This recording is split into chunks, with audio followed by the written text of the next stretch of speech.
నమస్కారం. అతిథుల పరిచయం శ్రీ విజయబాబు గారు, ప్రముఖ విశ్లేషకులు, న్యాయవాది, రైట్ టు ఇన్ఫర్మేషన్ మాజీ కమిషనర్, తెలుగు భాషా సంఘం మాజీ అధ్యక్షులు. శ్రీ బివి రావు గారు, వైఎస్ఆర్ కాంగ్రెస్ పార్టీ నేత, చార్టెడ్ అకౌంటెంట్ కూడా. ఇక ఆంధ్రప్రదేశ్లో అబద్ధాల మీదే కూటమి ప్రభుత్వం నడుస్తోందా? అబద్ధాలతో కిరీటం పెట్టుకుంటే మాత్రం ఏం తృప్తి అని జగన్ గారు ఇచ్చినటువంటి ఒక వీడియోని చూసిన తర్వాత ఈ వ్యవస్థలన్నిటి మీద కూటమి ప్రభుత్వం ఎందుకు దాడి చేస్తోంది, ప్రజలకు అందుబాటులో ఉన్నటువంటి వ్యవస్థలన్నింటినీ దూరం చేయడానికి ఎందుకు విశ్వ ప్రయత్నం చేస్తోంది? ఉదాహరణకు వాలంటీర్ల వ్యవస్థ కానీ, సచివాలయ వ్యవస్థ కానీ, లేదా రేషన్ బండి ఇంటికి రావటం మీద కానీ, ఇలా ఒకటి కాదు అనేక వ్యవస్థల మీద జగన్ ముద్ర లేకుండా చూడటమే వాళ్ళ లక్ష్యమా? ఇంకోవైపున రిజిస్ట్రేషన్ అసైన్ భూములకు అట్లాగే రిజిస్ట్రేషన్లు కూడా ఊళ్ళలోకే తీసుకెళ్ళిపోయినటువంటి ఘనత గత ప్రభుత్వం అనేది అయితే ఇప్పుడు వాటిని తీసేయాలని వీరు చేస్తున్నారు ఆలోచన.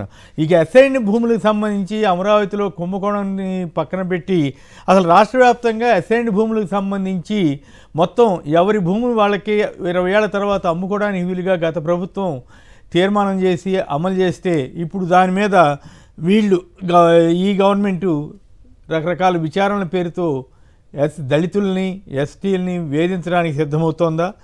మరి ఇప్పటికే అనేక కాలనీలు చేతులు మారిపోయినప్పటికి కూడా ఒరిజినల్ అసైన్లకే హక్కు ఇచ్చినటువంటి పరిస్థితి ఆ రోజున ఉంటే ఇప్పుడు మరి ఈ రకంగా జరుగుతోంది.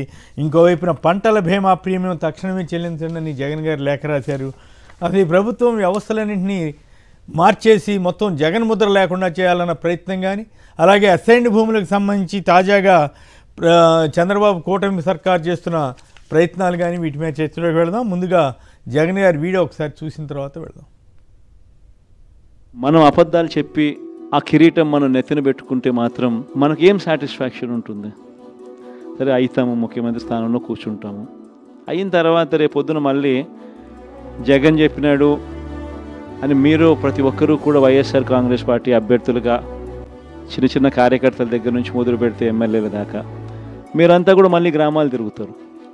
తిరిగినప్పుడు మీ పార్టీ చెప్పింది, మీ జగన్ చెప్పినాడు ఇవన్నీ చేయాలి, ఇవన్నీ చేస్తాను అని చెప్పి, మరి అవన్నీ చేశాడా, అబద్ధాలు చెప్పి మోసం చేశాడు కదా అని చెప్పే మాట మీలో ఏ ఒక్కరూ అనిపించుకోకూడదు అని కాలర్ ఎగిరేసి మా పార్టీలో ఉన్న ఏ కార్యకర్త అయినా కూడా, మా పార్టీలో ఉన్న ఏ నాయకుడైనా కూడా ఒక మాట చెప్తే ఆ మాట మీద నిలబడతాం అన్న నమ్మకం, భరోసానే వైఎస్ఆర్ కాంగ్రెస్ పార్టీ అని చెప్పి కాలర్ ఎగిరేసి చెప్పుకునే పరిస్థితి ప్రతి గ్రామంలో ప్రతి కార్యకర్తకు ఉండాలి.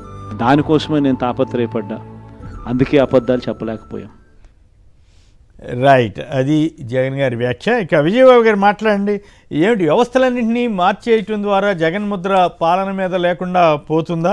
తాజాగా అసైన్డ్ భూములకు సంబంధించి గత ప్రభుత్వం ఉండే జగన్ గారి ప్రభుత్వం 20 ఏళ్ళు దాటిన అసైన్డ్ భూములకు రైతులకు సంపూర్ణ హక్కులు ఇచ్చేస్తే ఇప్పుడు దాని మీద కూడా వీళ్ళు లొల్లి చేయటంలో ఉద్దేశం ఏమిటి? ఈ వ్యవహారాల మీద మీ కామెంట్ చెప్పండి. ముందుగా ఇందాక జగన్మోహన్ రెడ్డి గారి కామెంట్ మీద, అబద్ధాల మీద నేను ఆ విషయంలో వారితో పూర్తిగా డిఫర్ అవుతున్నానండి. ఎందుకంటే ప్రపంచ రాజకీయ ముఖ చిత్రం అనేటువంటిది పూర్తిగా మారిపోయింది. ఆయన చెప్పేటువంటి గాంధేయన్ ఫిలాసఫీలు ఇవన్నీ కూడా ఈ గాంధీ దేశంలో బ్రాందీలు మంచి నికార్సైన మందిస్తాను తమ్ముళ్ళు అని అంటే, ఈ గాంధీ దేశంలో జల ఓట్లు రాలుతున్న నేపథ్యం ఇది ఒక్కటే ఎగ్జాంపుల్ చాలు. ప్రపంచవ్యాప్తంగా ఏంటంటే రకరకాల పొలిటికల్ ఫిలాసఫర్స్, సోషల్ ఫిలాసఫర్స్ ఉన్నారు. Aristotle, Russo, Thomas Hobbs, marks, Engels, Mahatma Gandhi, ఇటువంటి వాళ్ళంతా. అయితే ఇవన్నీ కూడా తదనంతర కాలంలో ఇప్పుడు ప్రజెంట్ నడుస్తుంది ఏంటంటే మ్యాకివెల్లీ రాజకీయమే ఇప్పుడు నడుస్తున్న పరిస్థితి అండి.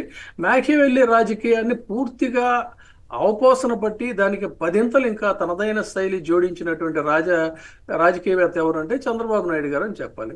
సో వారి మొత్తం వారి ప్రస్థానం అంతా కూడా ఏంటంటే మ్యాకివెల్లీ ఏం చెప్తాడంటే, ప్రజా ప్రయోజనాల కోసం ప్రభువులు అబద్ధం ఆడచ్చు, ప్రజా ప్రయోజనాల కోసం ప్రభువులు నేరాలు చేయొచ్చు, విస్తృత ప్రజా ప్రయోజనాల కోసం వాళ్ళు ఏదైనా ఇలా చెప్తుంటాడు ఆయన. దాన్ని ఈయన అడాప్ట్ చేసుకున్న మా అన్నిటికీ కూడా అప్లికబుల్ అవుతున్న ఈ దీంట్లో ఒక చంద్రబాబు నాయుడు గారు లాంటి ఆధునిక మ్యాకివెల్లీని ఎదుర్కోవాలి అని అంటే, మన దగ్గర అంత డబ్బులు లేవు, మనం అది ఇవ్వలేము అని అంటే రాజకీయం నడవదు అనేది ఇవాళ పూర్తిగా అర్థమైందండి. అంతేగాని ఈ రోజున ఇవాళ ఏమైంది, దానివల్ల ఆయన తీసుకున్న నిర్ణయం వల్ల సగటు ప్రజలు ఇవాళ అయ్యో ఎంత తప్పు చేసాము, 1000 రూపాయలు అదనంగా ఇస్తామంటే ఓట్లు వేసేసాము, లేకపోతే ఇదంటే అదంటే అని ఈ రోజు రియలైజ్ అవుతుంది. కానీ జరగాల్సిన డ్యామేజ్ జరిగిపోయింది కదా, జరుగుతుంది కదా. ఇంకా ఒక్క విషయం ఇక్కడ గమనించాల్సింది ఏంటంటే, జగన్మోహన్ రెడ్డి గారి ముద్ర శిలాఫలకాలు పగలగొట్టినంత మాత్రంలో, పేర్లు తుడిపేసినంత మాత్రంలో ఆంధ్రప్రదేశ్లో జగన్మోహన్ రెడ్డి పేరు చేరిపోయడం అనేది సాధ్యం కాదండి. ఒక్క విషయం ఇక్కడ వాళ్ళు గమనించాల్సింది ఏంటంటే, అది వాళ్ళ వికృత ఆనందం, వాళ్ళ యొక్క సంకుచితత్వం తప్ప ఆంధ్రప్రదేశ్ రాజకీయ చిత్రపటంలో జగన్మోహన్ రెడ్డి పేరు అనేటువంటిది ఖచ్చితంగా ఒక శాశ్వతమైనటువంటి పేరుగా, ఒక హీరోయిక్ రోల్గా ఖచ్చితంగా చూడాలి. గెలుపు ఓటమి అనేటువంటిది ఇప్పుడు మనం చెప్పుకున్న రకరకాల కారణాలు అయితే ఉన్నాయి, కానీ తనకు తానుగా తోడై ఏది ఆ రోజున ఫాదర్ చనిపోతే ఎవరూ లేని పరిస్థితుల్లో కూడగట్టుకొని అన్నీ చేస్తే, జాతీయ పార్టీ అధికారంలో ఉన్న జాతీయ పార్టీని ఢీ అంటే ఢీ కొట్టి, జైలు ఊసలు కూడా తనకు పెద్ద సమస్య కాదు, జైలు ఊసలు నాకు లెక్క కాదు, నేను నమ్మిన దాంట్లో రాజీ పడనని చెప్పిన రాజీ పడకుండా అంత పెద్ద సిల్వర్ స్పూన్తో పుట్టినటువంటి నేత, అన్ని రకాల వైభవాలు అనుభవించాల్సినటువంటి వ్యక్తి, తన మాట కోసం, తన ప్రజలకి, సగటు ప్రజలకు ఇచ్చిన మాట కోసం రాజీ పడకుండా జైల్లో నుంచి వచ్చాడు. జైల్లో కూడా ఏంటంటే ఈ సమాజాన్ని పూర్తిగా అర్థం చేసుకొని మొత్తం జనసాగరాల్లో ఆయన నడిచి ఆ స్వేదధూళిలో స్నానం చేసి వాళ్ళ హక్కును చేర్చుకుని మనం చూసామండి. మీరు మొన్న కూడా రీసెంట్గా అంటే అనకూడదు కానీ ఒక లెపర్సీ వీళ్ళను కూడా దగ్గర హక్కును చేర్చుకొని ముద్దు పెట్టగలిగినటువంటి ఒక నాయకుడు జగన్మోహన్ రెడ్డి. ఎవరు చేశారు చెప్పండి ఆ రకంగా? ఆ విధంగా జనంలోకి వెళ్ళి జనం యొక్క పల్స్ తెలుసుకున్నటువంటి వ్యక్తి కాబట్టి ఈ రోజున జగన్మోహన్ రెడ్డి పేరు అంబేద్కర్ దీని దగ్గర చెరిపేయచ్చు, రిటైనింగ్ వాళ్ళని కూలగొట్టమని వెళ్ళి అదే విజయవాడ నగరంలో మీరు మీ వికృతానందం కోసం ఆ పేరు చెరిపేశారు. కానీ ఈ రోజున వరదలు వస్తున్నటువంటి నేపథ్యంలో కృష్ణ పొంగి పొర్లుతూ ఉంటే ఆ కృష్ణలంక వాసులందరూ కూడా జగన్మోహన్ రెడ్డికి మనస్ఫూర్తిగా దండాలు పెట్టుకుంటున్న పరిస్థితి. ఏ రోజు మనం దశాబ్దాల కాలంగా పరిశీలించాం. చిన్న వరద వచ్చిందంటే అక్కడి నుంచి కూడా వాళ్ళందరినీ ఖాళీ చేయించడం, సురక్షిత ప్రాంతాలకు తరలించడం, వాళ్ళ కొంప గోడు కూలిపోవటం, కొంతమంది అనారోగ్యాలు పాలవటం, ఆస్తులు పోవటం, మనుషులు చనిపోవటం, ఇలా దశాబ్దాల కాలంగా జరిగేది. అటువంటి వాళ్ళకి ఒక రక్షణ కవచంగా, ఒక భద్రత ఇచ్చేటువంటి విధంగా కట్టిన రిటైనింగ్ వాళ్ళని కూడా ఇప్పుడు జగన్మోహన్ రెడ్డి పేరు రోజు తలుచుకున్నారు వాళ్ళు. కూలగొట్టేయమని చెప్పండి పాపం. ఆ రెడ్ బుక్ రాజ్యాంగంతో అర్జెంట్గా వెళ్ళిపోయి ఇదేంటి ఎంతమంది సగటు ప్రజలు జగన్మోహన్ రెడ్డి పేరు చెప్పుకోవటం ఏంటని ఆ గోడను కూడా కూలగొట్టాల్సిన అవసరం ఉంది. అదేవిధంగా ఇప్పుడు ఆరోగ్యశ్రీకి సంబంధించి ఇతరత్ర ఇవన్నీ కూడా ఉన్నాయి, వాటన్నిటిని కూడా క్యాన్సిల్ చేయమని చెప్పండి.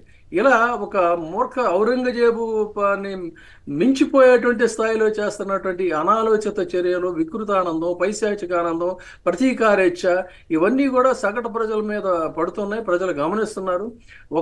ఇదేంటంటే అనేక మంది, దాదాపు 1 కోటి మంది ప్రజల గుండెల్లో శాశ్వతంగా పేరు చెరుపుకున్నటువంటి జగన్మోహన్ రెడ్డి పేరు చెరిపేయాలంటే 1 కోటి మందిని మట్టు పెట్టమనండి, అది బాగుంటుంది. అంతేగాని గోడల మీద అక్షరాలు ఇది మీ యొక్క వికారప చేష్టలు, వెర్రి చేష్టలు, వికృత ఆనందం తెలుస్తుంది తప్ప గోడల మీదను వీటి మీద పేర్లు చెరిపేసే జగన్మోహన్ రెడ్డి పైగా అది దాడి కాదని సమర్థించుకోవడం దౌర్భాగ్యం కదండి. ఎందుకంటే దౌర్భాగ్యం చర్య కాకపోతే అర్ధరాత్రి పూట ఒకటండి. ఇప్పుడు దీనికి కూడా ఏంటంటే preservation of archaeological ancient statues అనేటువంటివి ఉంటాయి, వాటికి సంబంధించిన ఒక చట్టం కూడా ఉంది. డెఫినెట్ గా అదేంటంటే దాంట్లో ఇంకొక క్లాజ్ కూడా ఉంది, అది కూడా అప్లికబుల్ నిజానికి. కానీ ఇక్కడ ఏమవుతుందంటే అసలు చట్టం లేదు, న్యాయం లేదు, వాళ్ళు కోరుకున్నదే న్యాయం అవుతా ఉంది. అయితే ఇలా మనకి తిరుగులేని అధికారం ఇచ్చారు కదని చెలరేగిపోతున్నటువంటి దీంట్లో ప్రజలు నిశ్చితంగా గమనిస్తున్నారు. ఇప్పుడు మొదలైంది ఆల్రెడీ అణగారిన వర్గాలు ఒకళ్ళొకళ్ళొకళ్ళుగా వాళ్ళ యొక్క గొంతు. అయితే ఇందాక మీరు దాని కంటిన్యూషన్ ప్రశ్న వేయాలి బాధ్యత నా మీద ఉంది కదా. ఇప్పుడు ఇందుకు జగన్ గారు అబద్ధాలు నేర్చుకుని అబద్ధాలు చెప్పమంటారా మీరు? మీ ఉద్దేశం అంటే కానీ అది పద్ధతి కాదు కదా. ఇప్పుడు ఎలా అంటే ఒక ప్రత్యర్థిని రాజనీతికి నేర్చుకోవాలని చెప్తున్నా నేను. అబద్ధాలంటే రాజనీతిజ్ఞత అనేది అవసరం. అశ్వత్థామ హతః కుంజర అంటే ధర్మరాజు అబద్ధాలు చెప్పడు, ధర్మరాజు ధర్మానికి నిలబడతాడు అన్నటువంటి వ్యక్తితోనే కుంజరహ హతః అని చెప్పించింది. ఏంటంటే విస్తృత ప్రయోజనం కోసం, విస్తృత ప్రయోజనాల కోసం. తర్వాత ఏంటంటే ఇటువంటి మోసకారులని, దగాకోరులని, ప్రజల్ని నెట్ట నిలువున వంచన చేసేటువంటి వాళ్ళని వంచాలంటే కొంతమేరకు రాజనీతిజ్ఞత అనేటువంటిది, చాణక్యనీతి అనేటువంటిది చాలా అవసరం తప్ప నేను నిబద్ధతతో ఉంటాను, నేను ఇలాగే ఉంటానంటే ఇన్ని కష్టాలు వస్తాయి. ఆ ఇన్ని కష్టాలు ఆయనకే పరిమితం అయితే పర్వాలేదు. ఆ కష్టాల వల్ల ఏంటంటే ఆయన నమ్ముకున్నటువంటి ప్రజలు, ఆయన నమ్ముకున్నటువంటి కార్యకర్తలు వాళ్ళందరూ కూడా సఫర్ అవుతున్నారు కదా. సో ఇది కూడా దీనివల్ల కూడా నేనేమనుకున్నానంటే it is lesson for him because he is youngster. ఆయన ఒక పారిశ్రామ్యాన్ని చూశాడు రాజకీయంలో. అంటే ఏమని ప్రజాసేవతోనే ప్రజలను ఆకట్టుకోవచ్చు, ప్రజలకు నిరంతరంగా మనం కమిటెడ్గా ఉండి ప్రజాహిత కార్యక్రమాలు, సంక్షేమ కార్యక్రమాలు చేస్తే ఓట్లు వేస్తారని అనుకున్నారు. కానీ దానికి తోడు ఏంటంటే లేపనం పూతలాగా ఒక మంచి మాటలు, లేకపోతే కొన్నేమో చేస్తానని చెప్పేటువంటి మాటలు, ఇలాంటివి కూడా ఒక హితం కోరేటువంటి ప్రజానాయకుడు ఒకటి రెండు అబద్ధాలు ఆడినా పర్వాలేదండి. కానీ అడ్డగోలుగా అబద్ధాలు ఆడేటువంటి వాళ్ళు అనేక అబద్ధాలు ఆడుతున్నప్పుడు నేను ఒక్క అబద్ధం కూడా మనకి సాధ్యం కాదంటే కుదరదు. దానివల్ల వచ్చినటువంటి ఇబ్బంది. కాబట్టి శాశ్వతంగా ఆంధ్రప్రదేశ్ రాజకీయ చరిత్రలో జగన్మోహన్ రెడ్డి పేరు శాశ్వతం. దీన్ని ఎవరు చెరిపేది కాదు, అది చెరిగేది కాదు. అందుకని వాళ్ళు ఈ వాస్తవాన్ని కూడా చాలా స్వల్ప వ్యవధిలోనే తెలుసుకుంటారు. చేసిన ప్రతి పనికి కూడా భారీ మూల్యం చెల్లించక తప్పదు.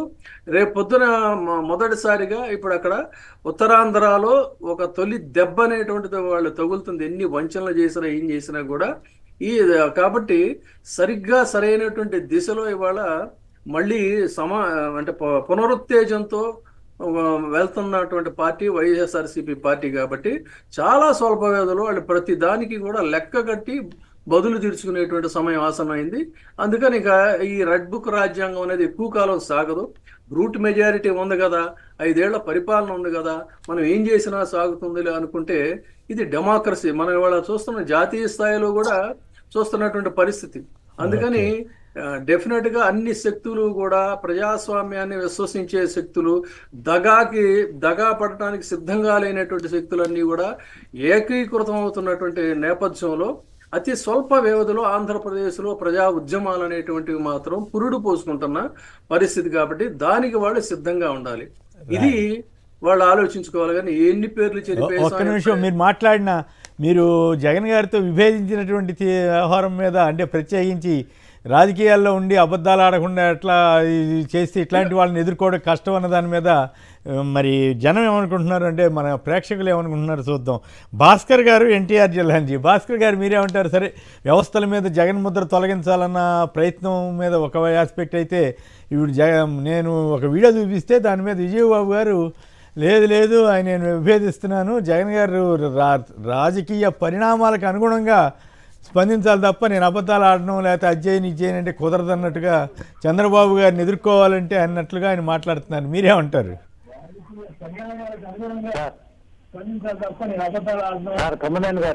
నమస్కారం, మాట్లాడండి. ఇది వాల్యూమ్ తగ్గించుకోండి.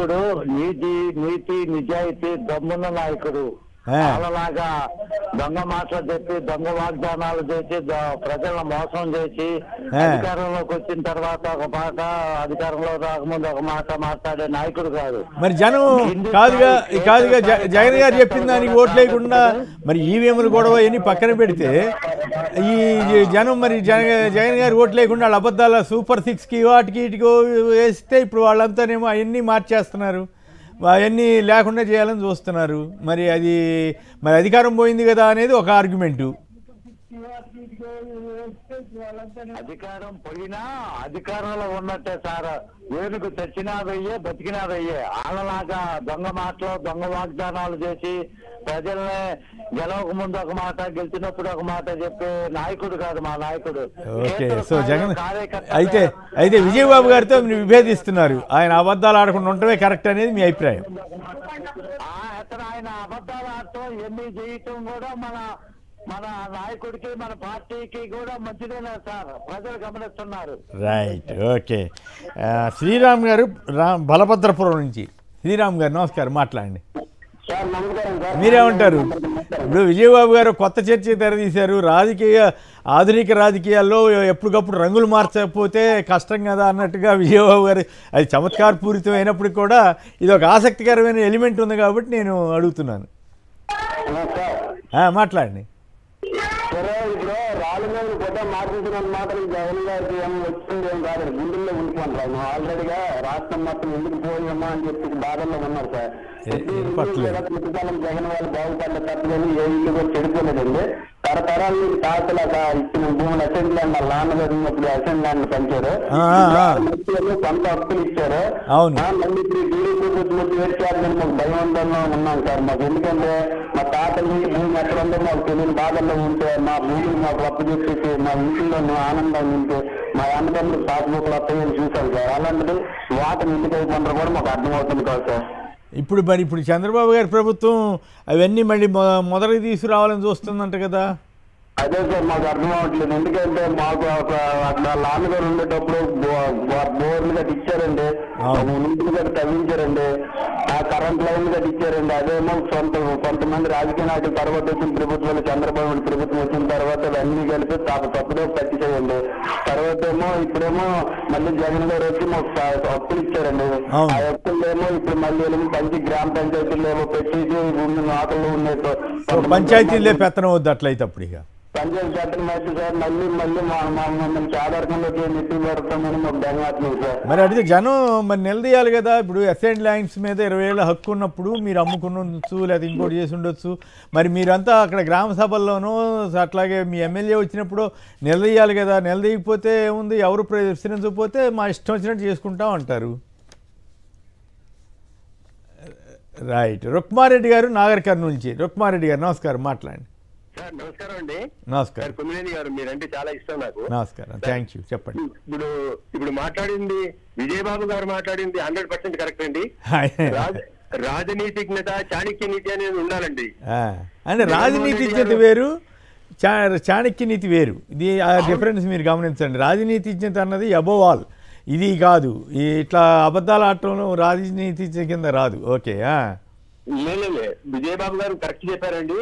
ఇంతకుముందు ఆయన కాంగ్రెస్ ఆయన కూడా చెప్పాడండి, ఇంతకుముందు చెప్పాడండి జగన్మోహన్ రెడ్డి గారి ఇట్లంతా కలవదు, ఎప్పుడు 2015లోనే చెప్పాడండి, 2015లో చెప్పాడు. మరి ఇప్పుడు నష్టపోయాడు కదా అబద్ధం ఆడకపోవటం.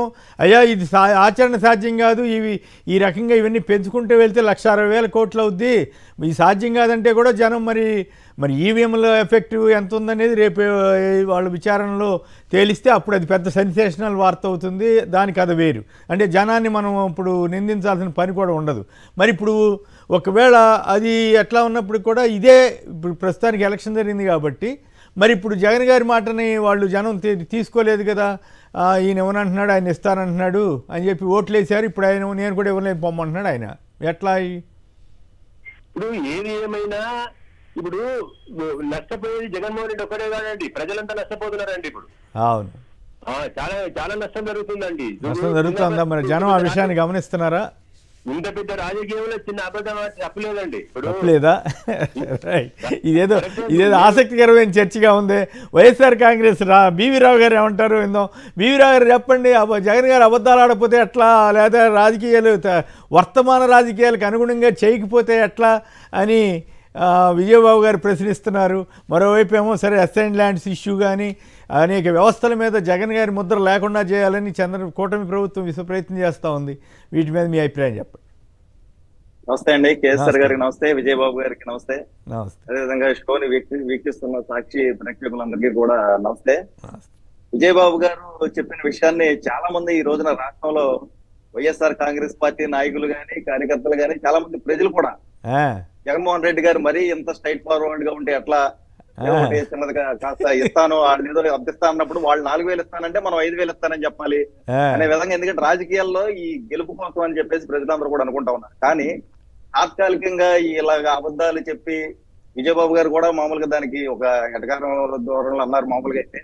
కానీ తాత్కాలిక ధోరణిలో మనం ఈ తాత్కాలిక విజయాలు సాధించవచ్చు. కానీ లాంగ్ రన్ లో మనం దీర్ఘకాలికంగా చూసుకున్నప్పుడు వైఎస్ జగన్మోహన్ రెడ్డి గారు ఎప్పుడు కూడా విశ్వసనీయతకే ప్రాధాన్యత ఇస్తూ మనం చేసేదే చెప్దాం, చేయలేని మనం చెప్పొద్దని చెప్పేసి ఎప్పుడు కూడా ఆయన అలాగే ఉన్నారు. 2014లోనే ఆయన ఒక మాట ఏమన్నా ఇలాగే చెప్పుకుంటే కనుక 2014లో కూడా ఆయన అధికారంలోకి వచ్చుండేవారు. కానీ ఆ రోజు కూడా అబద్ధపు హామీలతో నారా చంద్రబాబు నాయుడు అధికారంలోకి వచ్చాడు. దాని తర్వాత మనకి రైతులకు రుణమాఫీ చేస్తారన్నాడు, ఏ ఒక్క హామీని కూడా ఆయన నిలబెట్టుకోలేదు. ఆ విషయాన్ని అందరూ కూడా ప్రజలు గమనించారు. వెంటనే 2019లో అత్యధిక మెజార్టీతో మళ్ళీ వైఎస్ జగన్మోహన్ రెడ్డి గారికి పట్టం కట్టారు. వైఎస్ జగన్మోహన్ రెడ్డి గారు హామీలలో 99% హామీలు నెరవేర్చి ఈ రోజు మళ్ళీ మనం ఎన్నికలకు వెళ్ళిన పరిస్థితి. కానీ వాళ్ళు మళ్ళీ అబద్ధపు హామీలతో, మరి ప్రజలు మర్చిపోయేదో అర్థం కావట్లేదు, మీరు అన్నట్టుగా ఈవీఎం ట్యాంపరింగ్ అర్థం కావట్లేదు. ఎందుకంటే గతంలో చేసిన చంద్రబాబు మోసాలన్నీ కూడా ఆయన రాజకీయాల్లోకి వచ్చిన దగ్గర నుంచి చంద్రబాబు ఇంటి పేరుగా ఒక అబద్ధాలని మోసాల బాబు అబద్ధాల చంద్రబాబు అన్నట్లుగా ఆయన అనేక రకాలైన హామీలు మళ్ళీ అబద్ధపు బూటకు హామీలు ఇచ్చారు. ఈ రోజు కూడా తల్లికి వందనం అనే పథకాన్ని, అమ్మఒడి అనే పథకాన్ని పెట్టింది వైఎస్ జగన్మోహన్ రెడ్డి గారు. అదే పథకాన్ని దాన్ని తీసేద్దాము. ఈ రోజున ఏది చూసుకున్నా కూడా వాళ్ళు వైఎస్ జగన్మోహన్ రెడ్డి గారి బొమ్మని తాత్కాలికంగా తీసేయడానికి చేస్తారు. కానీ ఇప్పటికి కూడా ఆంధ్రప్రదేశ్ రాష్ట్రంలో ప్రజలందరూ కూడా ఇంకా మాకు అమ్మఒడి పడలేదని జగన్మోహన్ రెడ్డి గారు పెట్టిన పేరుని అంటున్నారు తప్ప ఎవరికి ఆ తల్లికి వందనం అనే పేరు, కొత్త పేరు కూడా ఇంకా ప్రజలకి ఇంకా నోటెడ్ కూడా కాలేదు. వాళ్ళు ఎన్ని ప్రయత్నాలు చేసినా కూడా ప్రజల మనసుల్లో ఉన్న జగన్మోహన్ రెడ్డి గారి ముద్రని తీయలేరు. ఈ రోజు మనం చూస్తే మొన్న ఇప్పుడు ఆంధ్రప్రదేశ్ రాష్ట్రంలో భారీ విగ్రహం, సామాజిక న్యాయ స్టాచ్యూ ఆఫ్ సోషల్ జస్టిస్ అని మన అంబేద్కర్ గారి విగ్రహాన్ని భారీ ఎత్తున విజయవాడ నగరం నడిబొడ్డున ఆయన నిలబెట్టారు వైఎస్ జగన్మోహన్ రెడ్డి గారిని. ఆ యొక్క విగ్రహాన్ని చూస్తుంటే ఈ రోజున కూటమి ప్రజలందరికీ కూడా భారీ ఎత్తున ఉన్న ఆ యొక్క అంబేద్కర్ గారి విగ్రహాన్ని చూస్తుంటే అందులో వైఎస్ జగన్మోహన్ రెడ్డి గారు కనిపిస్తున్నారు. వీళ్ళకి వైఎస్ జగన్మోహన్ రెడ్డి గారు ఈ రోజున ఆంధ్రప్రదేశ్ రాష్ట్రంలో, భారతదేశంలో ఒక అభినవ అంబేద్కర్ గా ప్రజలందరికీ కూడా సామాజిక న్యాయం చేయడానికి, సామాజిక న్యాయం చేసిన వ్యక్తి, సామాజిక న్యాయం చేయాలనే ఆలోచనతో నిరంతరం ఆలోచిస్తున్న వ్యక్తి, సోషల్ జస్టిస్ కి ఒక అర్థాన్ని తీసుకొచ్చిన వ్యక్తి ఆంధ్రప్రదేశ్ రాష్ట్రంలో వైఎస్ జగన్మోహన్ రెడ్డి గారే. అటువంటి statue of social justice Ambedkar గారి విగ్రహాన్ని పెట్టే దమ్ము, ధైర్యం, అంత భారీ విగ్రహాన్ని పెట్టే ఆలోచన ఎప్పుడు కూడా చంద్రబాబు నాయుడు గారికి అయితే మాత్రం ఎప్పుడు రాదు. అటువంటి ఆలోచన వచ్చినందుకు జగన్మోహన్ రెడ్డి గారి మీద తీవ్రమైన అక్కసు, ఈర్ష్య, ద్వేషంతో ఈ రోజున వీళ్ళందరూ కూడా దాన్ని ఇంకా ఎలాగా అసలు అవసరమైతే సాంతం ఆ విగ్రహాన్ని పడగొట్టడానికి రకరకాల ప్రయత్నాలు కూడా చేస్తూ రాత్రి వైఎస్ జగన్మోహన్ రెడ్డి గారి శిలాఫలకం మీద అక్కడ ఉన్న పేరుని ఇప్పుడు ఈ రోజున మనం చూస్తే ఎప్పుడైనా కూడా ఏ ప్రభుత్వ అధికారులు ఉన్నా ఎటువంటి కార్యక్రమాలు చేసినా అభివృద్ధి కార్యక్రమాల మీద అప్పుడు అధికారంలో ఉన్న అప్పుడు అధికారంలో ఉన్న ప్రభుత్వంలో ఉన్నటువంటి అధికారంలో ఉన్నటువంటి నాయకుల పేర్లు, ముఖ్యమంత్రుల పేర్లు, ఎమ్మెల్యేల పేర్లు, మంత్రుల పేర్లు ఉంటాయి. అవన్నీ కూడా ఎక్కడ కూడా కనపడకుండా చేయాలని చెప్పేసి ఇలా ఫలకాలు ధ్వంసం చేయడం కానీ ఇలా అనేక కార్యక్రమాలు, దుశ్చర్యలు, వైఎస్ఆర్ కాంగ్రెస్ పార్టీ నాయకుల మీద దాడులు చేయడం, మాట్లాడే వాళ్ళ మీద కేసులు పెట్టడం, అంటే ఈ రోజున పేద ప్రజల తరఫున మాట్లాడే వాళ్ళు ఎవరు లేకుండా చేయాలని చెప్పేసి, వాయిస్ అనేది ప్రజలకు వినపడకుండా చేయాలని చెప్పేసి చేస్తా ఉన్నారు. ఎట్టి పరిస్థితుల్లో కూడా దీన్ని ప్రజలందరూ కూడా గమనిస్తా ఉన్నారు. ఓకే అయితే ఇప్పుడు ఈ అసైన్డ్ ల్యాండ్ సంబంధించి గవర్నమెంట్ తాజాగా చేస్తున్న ప్రయత్నాలు, జగన్ గారు 20 ఏళ్ల పాటు హక్కు ఇచ్చినటువంటి వైనం వాటిని మార్చేయాలని ఆలోచిస్తున్నారు. దీనివల్ల దళితులకి, గిరిజనులకి నష్టం జరుగుతుందా, లాభం జరుగుతుందా? చంద్రబాబు గారు ఎందుకు ఈ ఆలోచన చేస్తున్నారు? ఎంత జగన్ గారి ముద్ర ఉంటే మాత్రం వాటన్నింటినీ తొలగించడం కోసం తాను అప్రదిష్ట పాలు చేసుకోవడానికి కూడా సిద్ధమవుతారా చంద్రబాబు గారు? ఖచ్చితంగా సిద్ధమవుతారండి. చంద్రబాబు నాయుడు గారు ఎప్పుడు కూడా దళితులకి, పేదలకి, బడుగు బలహీన వర్గాలకి, ప్రజలకి న్యాయం జరిగే కార్యక్రమాలు చేయాలని ఎప్పుడు కూడా ఆలోచించారు. ఆయన ఏ కార్యక్రమం చేసినా అందులో అగ్రవర్ణాలకి, వ్యాపారులకి, పెత్తందారులకి, వాళ్ళకి న్యాయం జరిగే విధంగానే ఆయన ఇప్పుడు డెసిషన్లు తీసుకోవడం కానీ, పాలసీలు మేక్ చేయడం కానీ అన్ని కూడా ఆయన పాలసీ మేకింగ్ అంతా కూడా అదే విధంగా ఉంటది. కానీ పేద ప్రజలకి న్యాయం జరిగే విధంగా ఆయన ఒక్కటంటే ఒక కార్యక్రమం, ఒక రీఫార్మ్ తీసుకొచ్చి ఏదన్నా కార్యక్రమం, ఏ కార్యక్రమం కానీ ఏదన్నా పథకం కానీ చేసింది ఒక్కటానికి చెప్పమని చెప్తే మనం ఈ రోజు ఏది కూడా చెప్పలేని పరిస్థితి. ఈ రోజున ఆరోగ్యశ్రీ లాంటి అత్యద్భుతమైన పథకాన్ని తీసుకొచ్చారంటే వైఎస్ రాజశేఖర రెడ్డి గారు తీసుకొచ్చారు. ఈ రోజున అమ్మఒడి ఇలాంటి అత్యద్భుతమైన పథకాలు తీసుకొచ్చారంటే, నాడు నేడు కార్యక్రమాలు తీసుకొచ్చారంటే వైఎస్ జగన్మోహన్ రెడ్డి గారు. అలాగా ఏ ఒక్క పథకాన్నైనా నారా చంద్రబాబు నాయుడు పేద ప్రజల కోసం ఆలోచించి తీసుకొచ్చాడు అనేది ఒక్కటంటే ఒక్కడు కూడా ఉండదు. ఆయన ఈ అసైన్డ్ భూములన్నీ కూడా వాళ్ళ దగ్గర నుంచి అవసరమైతే లాక్కుని రేపొద్దున మళ్ళీ ఈ పెత్తందారులకి రిజిస్ట్రేషన్ కాకుండానే వాళ్ళందరూ కూడా మార్చి ఈయన ఈ భూములన్నీ కూడా లాక్కునే ప్రయత్నమైనా చేస్తారు. కానీ పేద ప్రజలకి శాశ్వతంగా హక్కులు కల్పించే కార్యక్రమాలు ఏది కూడా ఈరోజు నారా చంద్రబాబు నాయుడు గారు అసలు ఎట్టి పరిస్థితుల్లో కూడా చేయరు. పేద ప్రజలకి ఎప్పుడు కూడా అన్యాయం చేయడం, వాళ్ళు ఎప్పుడు పేద ప్రజలుగానే ఉండాలి, వాళ్ళకి శాశ్వతమైన హక్కులు ఉండకూడదు, ఎప్పుడు చేజాచి వీళ్ళ నాయకుల మీద ఆధారపడాలనే విధంగానే నారా చంద్రబాబు నాయుడు ఎప్పుడు ఆలోచిస్తూ ఉంటారు. మొన్న కలెక్టర్ కాన్ఫరెన్స్ లో కూడా, ముఖ్యమంత్రి అయిన తర్వాత జరిపిన మొట్టమొదటి కలెక్టర్ కాన్ఫరెన్స్ లో కూడా ఆయన అధికారులు మీరు ఏమి చేసినా కూడా ఆ యొక్క క్రెడిట్ మా నాయకులకు ఇవ్వండి, ఆ నాయకుల ద్వారా నాయకులు Right. అక్కడ ఉంటారు, మీరు వెళ్ళిపోతున్నారు, నాయకులు క్రియేట్ ఇవ్వండి అని చెప్పడంతోనే అక్కడ మన చంద్రబాబు నాయుడు యొక్క దుశ్చర్యలు మనకు అర్థమవుతున్నాయి. రైట్. సుబ్రహ్మణ్యం గారు భద్రాచలం నుంచి. సుబ్రహ్మణ్యం గారు నమస్కారం, మాట్లాడండి, మీరేమంటారు? నమస్తే అండి. నమస్తే. ఛానల్లో ఉన్న పెద్దలందరికీ కూడా నమస్కారం సార్. అబద్ధాలు ఆడాలా వద్దా? ఇప్పుడు ఒకటి సార్, అబద్ధాలు ఆడాలా వద్దంటే ఒక అబద్ధంగా నడితే ఇంకొక అబద్ధం ఆడాలండి. కరెక్ట్. అందుకోసం ఎందుకంటే ఒక అబద్ధం ఆడకుండా ఉంటే నిజాయితీగా ఉన్నప్పుడు నిజాయితీకి ఎప్పుడు కూడా విలువ ఉంటుందండి. మరి నిజాయితీగా ఉంటే ఓడిచ్చారు కదా. రెడ్డి గారు నిజాయితీగా ఉంటే మరి ఓట్లు ఎందుకు పడలేదు? ఏం సార్, అట్లా కాదు సార్, అది ప్రజల యొక్క తప్పు కాదండి. ప్రజలు ఏదన్నా చేసినా కూడా ఈ రోజున శిక్ష అనుభవిస్తున్నారండి. ఎందుకంటే స్కూల్స్ తెరిచిన తర్వాత జగన్మోహన్ రెడ్డి గారు ఉన్నప్పుడు ఫస్ట్ రోజునే పుస్తకాలు ఇచ్చాడు, డ్రెస్ ఇచ్చాడు, బెల్ట్ ఇచ్చాడు, బ్యాగ్ ఇచ్చాడు, అన్ని ఇచ్చాడు. మంచిగా స్కూల్స్కి వెళ్ళారండి. ఎందుకంటే అలాంటి తల్లిదండ్రులు కూడా ఇలా ఇప్పుడు ఇవ్వనప్పుడు సిగ్గుపడాలండి. చంద్రబాబు నాయుడు గారు అబద్ధాలు, ఎందుకంటే ఆ టైంలో లబ్ధి పొందడం కోసం అబద్ధం ఆడతారండి.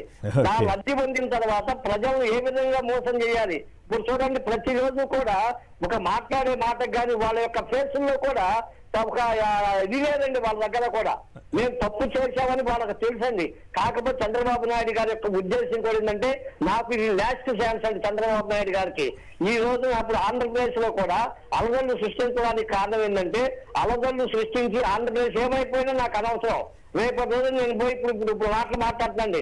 తెలంగాణలో సెకండ్ శనివారం నాడు నేను పార్టీ కోసం కష్టపడతా, తెలంగాణలో తెలుగుదేశం పార్టీని నేను బతికించుకుని రేపు మేము అధికారంలోకి రావడానికి ప్రయత్నం చేస్తామని అంటున్నారండి. అందుకని ఆంధ్రప్రదేశ్ ప్రజలు కూడా ఇక్కడ గుర్తించాల్సింది ఏంటంటే, ఆంధ్రప్రదేశ్ మీద చంద్రబాబు నాయుడికి కానీ వీళ్ళకి ఎలాంటి కూడా అభిమానం లేదు ప్రజల మీద.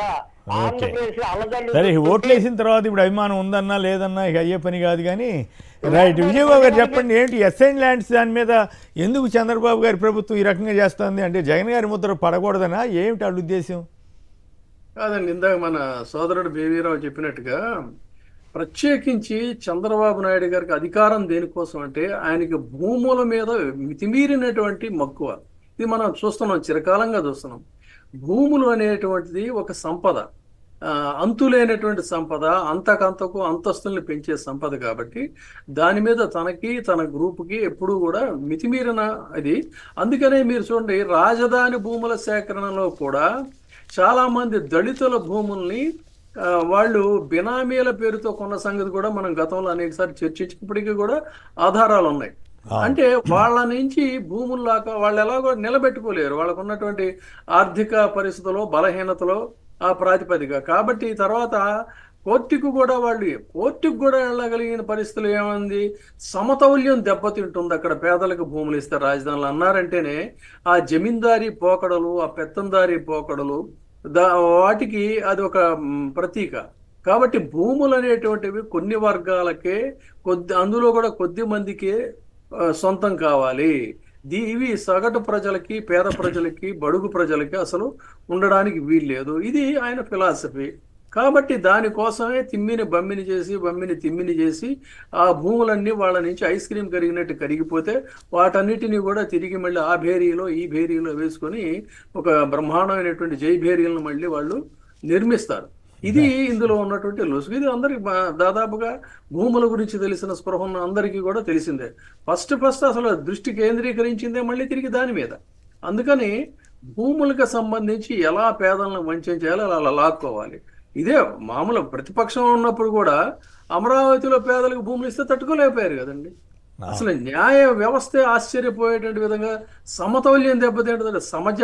సమన్యాయం అనేటువంటిది మన రాజ్యాంగం చెప్తా ఉంటే సమతౌల్యం దెబ్బతింటుందని కోర్టుకు వెళ్ళారంటేనే వాళ్ళ పెత్తందారీ పోకడలకు ఎంత ప్రతీకో చూడండి. మళ్ళీ తిరిగి బ్యాక్ టు ఇందాక దాన్ని కూడా నేను ఒక మాట చెప్పదలుచుకున్నా. జనహితం కోసం నాయకుడు లేదంటే లీడరు లేదంటే వ్యవహారాలను చక్కదిద్దేటువంటి వాడు జనహితం కోసం మితంగా అబద్ధం ఆడటం అనేటువంటిది విస్తృత ప్రయోజనాల కోసం చాలా అవసరం. ఇది మానవ వ్యవస్థలో ఎక్కడి నుంచి మొదలవుతుందంటే, చిన్నప్పుడు పిల్లనో తల్లి చంకనెత్తుకుని గోరు ముద్దలు తినిపించడం కోసం అబద్ధంతో దీన్ని ప్రారంభించింది. చందమామ రావే, జాబిల్లి రావే, కొండెక్కి రావే, కోటి పూలు తేవే, అన్నీ మా అమ్మాయికి ఇవ్వవే అని చెప్పనే. అంటే ఏంటి, అది చెప్తే గాని తింటే ఆరోగ్యం. అక్కడ మొదలవుతుంది. డాక్టర్ సర్జరీ చేసేటప్పుడు ఏం కాదండి, చాలా చిన్నది మీకు అయిపోతుంది అని చెప్పని హితం కోసం డాక్టర్ చెప్తాడు. ఇలా జనహితం కోసం మితము తప్పనటువంటి అబద్ధాలు. ఇప్పుడు ప్రతిపక్షంలో ఉన్నప్పుడు ఇట్లాంటివన్నీ కూడా చర్చించి ఊరికే ఆసక్తి కొద్దీ వెరైటీ మాట్లాడిచ్చా కానీ బట్ అధికారం అట్లా కాదుగా. చంద్రబాబు గారు ఎన్ని రకాలుగా మాటలు చూస్తున్నాం. నీకు 18, నీకు 17, నీకు 10, నీకు 10 అని చెప్పమని మనం అనం. అదే అదే వంచన అవుతుంది. అది వంచన అవుతుంది. అంత వంచన చేయమని కాదు, అవసరార్థం ఏంటంటే అవసరమైన చోట కొంత తప్పదు అనేటువంటి రాజనీతి. తర్వాత రాజనీతిలోనే చాణక్య నీతి అయినా రాజనీతి అయినా రెండు ఇంచుమించు అందులో కొన్ని తేడాలు ఉండొచ్చు కానీ రెండు ఒకటేనండి. ఆ రాజనీతిజ్ఞత అనేది అయితే ఆయనకి అవసరమనే నేను చెప్తున్నా. మళ్ళీ రైట్. విజయబాబు గారు, పివి రావు గారు ఇద్దరికి కూడా ధన్యవాదాలు. పలువురు మాట్లాడారు, అందరికి కూడా ధన్యవాదాలు. ఇది నేటి చర్చా కార్యక్రమం. నమస్కారం.